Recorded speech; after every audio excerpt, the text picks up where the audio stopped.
Kumusta mga kadulpet? Kainan na naman yung ganap for today's video. Ayun o, outfit check muna tayo. Magiging feeling pogi na naman to. Yan pala yung jacket ni Coco Martin, pinahiram niya sa akin. Joke. Tara, magmotor na tayo papuntang simbahan mga kadulpet. Let's go. So yan, habang binabaybay namin dito sa San Rolipers, Barangay San Rolipers, may mangyayari guys. Abangan nyo.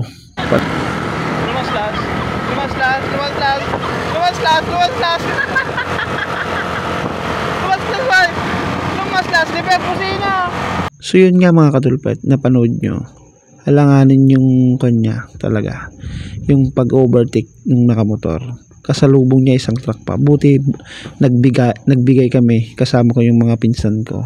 So nandito na kami sa simbahan, patapos na rin yung binyag at papunta na kami sa bahay ng nagpabinyag. So yun nga, napaisip ko lang guys, yung mga rider nagmumotor katulad namin, mag-ingat po tayo.